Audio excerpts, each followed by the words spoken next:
Adventure প্রিয় 11 জন বন্ধু বেড়াতে যায় তামিলনাড়ুর কোদাই ক্যানেলে এবং প্রবেশ করে এক নিষিদ্ধ গুহায়। এরপর শুরু হয় অস্বাভাবিক কিছু ঘটনা। তাদের একজন পড়ে যায় গুহার একটি খাদে, যে খাদে পড়লে কেউ কখনো ফিরে আসে না। এটা এমন এক খাদ যাকে বলা হয় ডেভিলস কিচেন, অর্থাৎ শয়তানের রান্নাঘর। তো শেষ পর্যন্ত তাদের সাথে কি হয়? তারা কি এই মৃত্যুপরি থেকে বন্ধুকে বাঁচাতে পারে? কেনই বা ওই খাদকে ডেভিলস কিচেন বলা হয়? সব প্রশ্নের উত্তর আছে আজকের মুভিটিতে। মুভির নাম মাঞ্জুমাল বয়েজ। হাড়হিম করা বিষয় হলো, এই মুভিটি বাস্তব ঘটনার উপর ভিত্তি করে নির্মাণ করা হয়েছে, অর্থাৎ মুভির ঘটনাটি বাস্তবেও ঘটেছিল। মুভির শুরু হয় একটা ধাবাতে। সেখানে এক মাইক্রোবাস ড্রাইভারকে দেখা যায়। খাওয়া শেষে হাত মুছতে যেয়ে তার চোখ পড়ে পত্রিকার কাটিংয়ের একটা ছবির ওপর। এতে অবাক হয়ে সে দ্রুত তার মাইক্রোবাসটি নিয়ে কোথাও একটা যেতে শুরু করে। এ সময় সিন কাট হয়ে অতীতে চলে আসলে আমরা একটা বিয়ের অনুষ্ঠান দেখতে পাই। এখানে প্রসাদ নামের এক ব্যক্তি ওই অনুষ্ঠানে আসা সবার সাথে কথা বলতে থাকে। তখন তার সাথে দেখা হয় সুদীপের। সুদীপ জানায় তারা 11 জন বন্ধু এই অনুষ্ঠানে এসেছে। তাদের গ্রুপের নাম মাঞ্জুমাল বয়েজ। তখন গ্রুপের অন্য বন্ধুদের দেখা যায় মজমাস্তিতে ব্যস্ত। কথার এক পর্যায়ে সুদীপ প্রসাদকে জানায় তারা গোয়া যাওয়ার প্ল্যান করছে। প্রসাদ যেহেতু গাড়ি চালক, তাই এটা শুনে সে সুদীপকে তার ফোন নাম্বার দেয়, যাতে তারা প্রসাদের গাড়ি নিয়ে বেড়াতে যায় এজন্য। পরের সিনে দেখা যায় মাঞ্জুমাল বয়েজ গোয়া যাওয়া ক্যান্সেল করে তামিলনাড়ুর কোদাই ক্যানেল যাওয়ার সিদ্ধান্ত নেয়। সুদীপ প্রসাদকে ফোন করে তাদের প্ল্যানের কথা জানায়। প্রসাদও তাদের সাথে যেতে রাজি হয়। সবকিছু যখন ঠিকঠাক, তখন তাদের বন্ধু সুভাষ যেতে পারবে না বলে আড্ডা ছেড়ে চলে যায়। সুভাষের এমন আচরণে অবাক হলেও কেউ আর কিছু বলে না। এরপর সিন চলে আসে ট্যুরে যাওয়ার দিনে। সবাই খুব মজমাস্তির সাথে রেডি হয়ে গাড়ির কাছে চলে আসে। তবে সুভাষের না যাওয়াটা কুট্টানকে খুব পীড়া দেয়। তাই সে দ্রুত সুভাষের বাড়ি যেয়ে সুভাষকে নিয়ে আসে। এরপর সবাই কোদাই ক্যানেলের উদ্দেশ্যে বেরিয়ে পড়ে। গন্তব্যে পৌঁছে তারা একে একে ওখানকার সবগুলো স্পট ঘুরতে থাকে, আর হাসি মজা হই হুল্লোড়, ছবি তোলা, বোট চালানোতে মেতে থাকে।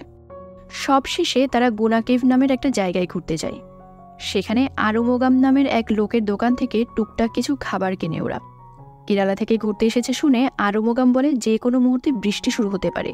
তাছাড়া সন্ধ্যা হয়ে গেলে জায়গাটা জনমানব শূন্য হয়ে যাবে, তাই তারা যেন তাড়াতাড়ি ফিরে আসে। বৃষ্টির কথা ভেবে প্রসাদ গাড়িতে ফিরে যায়। তবে মাঞ্জুমাল বয়েজ আরুমোগামের কথা কানে না তুলে হেলে দুলে জায়গাটা ঘুরে দেখতে শুরু করে। সুদীপ বলে এখানে গুনা সিনেমার শুটিং হওয়ার পর থেকে এর নাম গুনা কেভ। তবে আসল গুহা যেখানে শুটিং হয়েছিল সেটা আরও গভীরে, যেটা এখন রেস্ট্রিক্টেড করে রাখা হয়েছে। এই অ্যাডভেঞ্চারাস ছেলেগুলো এত দূর এসে আসল গুহাটাই দেখবে না তা কিভাবে হয়? তাই তারা সব রেস্ট্রিকশন টুপকে ভেতরের দিকে যেতে শুরু করে। এদিকে আকাশও মেঘলা হয়ে চারপাশে একটা ভৌতিক আবহ তৈরি করে। সবকিছু মিলে তাদের এই জায়গাটা খুব ইন্টারেস্টিং লাগে। তারা বুঝতেই পারে না এত সুন্দর এরিয়া কেন নিষিদ্ধ করে রাখা হয়েছে। গুহার কেন্দ্রে পৌঁছে তারা পাশের এক পাথরের ওপর বিভিন্ন ধরনের লেখা দেখতে পায়, অর্থাৎ এর আগেও এখানে অনেকেই এসেছে। তাই মাঞ্জুমাল বয়েজের কয়েকজন ঠিক করে তারাও সেখানে উঠে তাদের গ্রুপের নাম লিখবে। লেখা শেষে কুট্টান গ্রুপ ফটো তোলার জন্য সবাইকে উপরে রাখে। এরই মধ্যে সুভাষ সেখানে থাকা একটা গর্তে পড়ে যায়। তার সারা শব্দ না পেয়ে সবাই ভাবে সুভাষ মজা করছে। তবে হঠাৎ করে সেখান থেকে শত শত বাদুড় বেরিয়ে আসতে শুরু করে। এই ভয়ানক দৃশ্য দেখে সবাই এবার খুব ঘাবড়ে যায়। তারা খাদের ভেতর উকি দিয়ে দেখার চেষ্টা করে। এরপর সুদীপ ক্যামেরার ফ্ল্যাশ বারবার অন করেও দেখার চেষ্টা করে, কিন্তু খাদের ভেতরটা এতটাই অন্ধকার ছিল যে কিছুই দেখা যাচ্ছিল না। এ সময় সুদীপের পায়ে লেগে একটা পাথরের টুকরো খাদে পড়তে থাকে। পাথর পড়ার শব্দ খেয়াল করলে বোঝা যায় এই খাদের গভীরতা অনেক বেশি। পেছন থেকে এইসব দেখে অভিলাষ এবার অস্বাভাবিক আচরণ করতে শুরু করে। সে বলে সুভাষ চলে গেছে, ও আর ফিরে আসবে না। এসব বলতে বলতে সে নিজেও খাদে ঝাঁপ দেওয়ার চেষ্টা করে। অভিলাষের এমন আচরণে সবাই আরও বেশি ভয় পেয়ে যায়। তখন সেতু কোনো রকমে তাকে তুলে নিয়ে বাইরে যায়। ওদিকে এক ট্যুরিস্ট গাইড গুহার ভেতর থেকে বাদুড় বেরোতে দেখে দ্রুত সেখানে চলে আসে। তাকে আসতে দেখে মাঞ্জুমাল বয়েজ সুভাষকে উদ্ধারে তার সাহায্য চায়। গাইড তাদের নিরাশ করে বলে এটা শয়তানের খাদ, এই খাদে পড়লে ফিরে আসা অসম্ভব। নিজেদের ভালো চাইলে তোমরা এখান থেকে চলে যাও। মাঞ্জুমাল বয়েজ বলে সুভাষকে না নিয়ে আমরা এখান থেকে কোথাও যাব না। তাই আর দেরি না করে অনিল সহ 4 জন সাহায্যের জন্য বাইরে আসে। এক ফটোগ্রাফারের সাথে দেখা হলে বলে তোমরা ফরেস্ট অফিসারের কাছে যাও, সেই তোমাদের সাহায্য করতে পারে। তারা অসহায় হয়ে ফরেস্ট অফিসারকে খুঁজতে থাকে। তবে ফরেস্ট অফিসার ততক্ষণে সেখান থেকে চলে গিয়েছে। তারা বাধ্য হয়ে আরুমোগামের কাছে যায়। তবে সবকিছু শুনে আরুমুগাম কোনো সাহায্য করতে পারবে না বলে সাফ জানিয়ে দেয় এবং তাদেরকেও দ্রুত নিজেদের গ্রামে ফিরে যাওয়ার পরামর্শ দেয়। তবে তাদের আকুতির কাছে হার মেনে সে সাহায্য করতে রাজি হয়। তখন আরুমুগামের মেয়ে আবার তাদেরকে পুলিশের কাছে যেতে বলে। সাথে সাথে অনিল ও 2 বন্ধু প্রসাদকে নিয়ে পুলিশ স্টেশনের দিকে যায়। আরেক বন্ধু আরুমুগামকে সাথে নিয়ে ঘটনাস্থলের দিকে যেতে থাকে। তবে আরুমুগাম যেহেতু মনে করে ওই গুহায় ভূত আছে, তাই সে ভূতের হাত থেকে রক্ষা পাওয়ার জন্য সাথে কিছু লেবু নিয়ে নেয় এবং ওখানে পৌঁছে ওদেরকে ওই লেবুগুলো দেয়। আকাশে মেঘ ততক্ষণে ভয়াবহ রূপ নেয় আর ভারী বৃষ্টি শুরু হয়। আরুমুগাম ওখান থেকে চলে আসার জন্য তাদেরকে বোঝাতে থাকে। তবে বন্ধুকে বাঁচানোর জন্য মানজুমাল বয়েজের কান্না আর আকুতি দেখে আরুমুগাম আর কিছু না বলে সেখানে থেকে যায়। অন্যদিকে বৃষ্টি মাথায় করে অনিলেরা থানায় পৌঁছায় এবং কর্মরত পুলিশকে ঘটনা খুলে বলে। ওই গুহায় যাওয়ার জন্য পুলিশটা তাদের বকাবকি করে বলে, তোমাদের বন্ধু যে খাদে পড়েছে ওটা কোনো সাধারণ খাদ নয়। কথিত আছে ওই খাদে নরকের রাক্ষস তার খাবার তৈরি করে, যে জন্য ওই জায়গাকে ডেভিলস কিচেন বলা হয়। এ সময় জানা যায় সরকারি হিসাব অনুযায়ী দেশভাগের পর থেকে 13 জন ওই খাদে পড়েছে এবং ওই খাদ কমসে কম 900 ফিট গভীর হতে পারে। পুলিশ আরও বলে শেষবার ওই খাদে তৎকালীন এমএলএর 10 বছর বয়সী এক ভাতিজা পড়েছিল। তাকে উদ্ধারের জন্য শহরের সব ফোর্স জমা হয় এবং ওই বাচ্চাকে উদ্ধার করতে পারলে 15 লাখ টাকা পুরস্কারের ঘোষণাও করা হয়। তবে শেষকৃত্য করার জন্য এক টুকরো হাড়ও উদ্ধার করা সম্ভব হয়নি, কেননা কেউ ওই খাদে নামার সাহসই করেনি। সেই থেকে ওই এরিয়াটা নিষিদ্ধ। এ সময় দারোগা এসে ওই 4 জনকে পেটাতে শুরু করে আর বলে, বন্ধুকে মেরে ফেলে এখানে এসে নাটক করছিস। ওরা বারবার এটা বলে যে আমরা কেন আমাদের বন্ধুকে খুন করব। তবে দারোগা তাদের কোনো কথাই কানে তোলে না। এদিকে ভারী বৃষ্টির ফলে পানি জমে খাদের ভেতর পড়তে শুরু করেছে। কুট্টান পানি আটকানোর চেষ্টা করে। এমন সময় ফরেস্ট অফিসার এসে তাদেরকে সেখান থেকে বাইরে বের হতে বলে। ওরা তার কথা না শুনে উল্টো খাদের চারপাশে শুয়ে বৃষ্টির পানি আটকানোর চেষ্টা করে। সিন থানায় আসলে দেখা যায় ওই ঘটনা মিডিয়ার হাতে চলে যাওয়ার ভয়ে দারোগা একজন অফিসারকে এদের সাথে গুনা কেভে পাঠায়। তবে পুলিশটা এদের অসহায়ত্বের সুযোগ নেয়।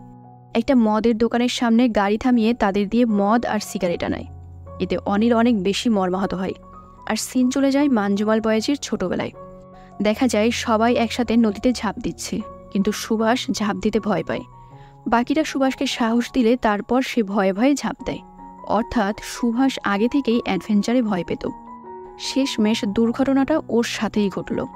যাই হোক, এদিকে পুলিশের ফরমাইশ পূরণ করার পর এবার সে গাড়ি ধীরে চালাতে বলে, যাতে শান্তিমতো মদ খাওয়া যায়। প্রসাদ এবার অধৈর্য হয়ে বলে, আপনি এমনটা কিভাবে করতে পারেন? সুভাষ খাদে পড়েছে অনেক সময় হয়ে গেছে, ও এখন কি অবস্থায় আছে আমরা কিছুই জানি না। পুলিশ তাচ্ছিল্য করে বলে, কারোই কিছু করার দরকার হবে না, কারণ তোমাদের বন্ধু এখন আর বেঁচে নেই। প্রসাদ বুঝতে পারে একে কিছু বলে কোনো লাভ নেই, এজন্য সে আর তর্ক না করে দ্রুত গাড়ি চালায় এবং কিছু সময়ের মধ্যে তারা গুনা কেভে পৌঁছে যায়। পুলিশ এন্ট্রি গেট সিল করে খাদের কাছে চলে আসে। ফর্মালিটি পূরণ করার জন্য পুলিশ সুভাষের নাম ধরে ডাকলে ভেতর থেকে কোনো সাড়া পাওয়া যায় না। এ কারণে সে বলে, ওর বেঁচে থাকার কোনো চান্স নেই, এটা একটা মার্ডার কেস, তোদের সবগুলোকে এখন থানায় যেতে হবে। এই বলে সে প্রসাদকে গাড়ি বের করার নির্দেশ দেয়, কিন্তু প্রসাদ তার কথা মানতে অস্বীকৃতি জানায়।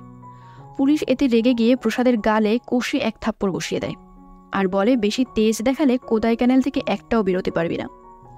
আরুমুগাম এগিয়ে এসে বলে, ওরা আমাদের এলাকায় বেড়াতে এসেছে, ওদের সাহায্য করা আমাদের দায়িত্ব। এতে পুলিশ বিরক্ত হলেও কিছুটা শান্ত হয়। কিছুক্ষণের মধ্যে বৃষ্টিও থেমে যায়, তবে সুভাষের কোনো সাড়া তখনও পাওয়া যায় না। এজন্য পুলিশ আবার ওদেরকে থানায় যাওয়ার জন্য তাড়া দেয়। এ সময় ওদের মধ্যে একজন সুভাষের আওয়াজ শুনতে পায়। তারা এবার কনফার্ম হয় যে সুভাষ এখনও জীবিত আছে। মানজুমাল বয়েজ প্রথমবারের মতো যেন আশার আলো দেখতে পায়, তাই দ্রুত রেস্কিউ টিমকে আনার জন্য তারা পুলিশকে অনুরোধ করে। এ সময় সিন সুভাষের কাছে আসলে দেখা যায় সে একটা পাথরের উপর পড়ে আছে।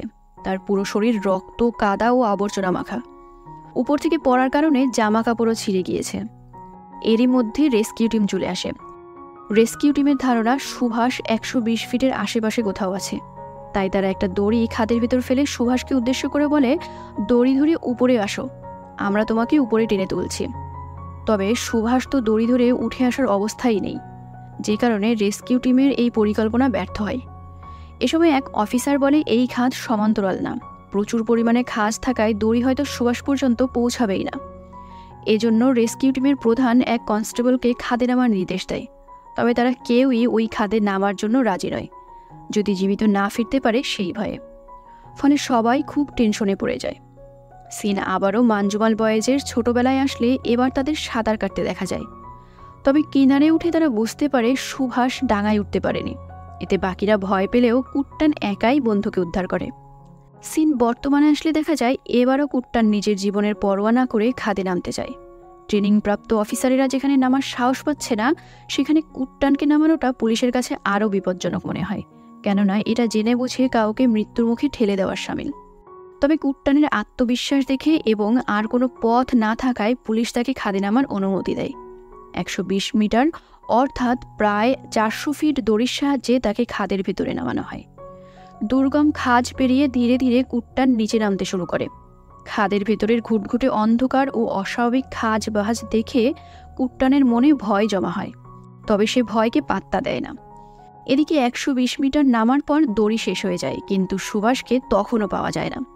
কুট্টান আরও দড়ির ব্যবস্থা করতে বলে, তবে এর নিচে অক্সিজেন স্বল্পতা হওয়ার ভয় আছে, তাই রেস্কিউ টিম কুট্টানকে উপরে আনতে শুরু করে। এ সময় কুট্টান বলে সে সুভাষের আওয়াজ পাচ্ছে, সে সুভাষকে নিয়ে তবেই ফিরবে। এর আগে তাকে উপরে উঠানোর চেষ্টা করলে সে দড়ি কেটে দেবে।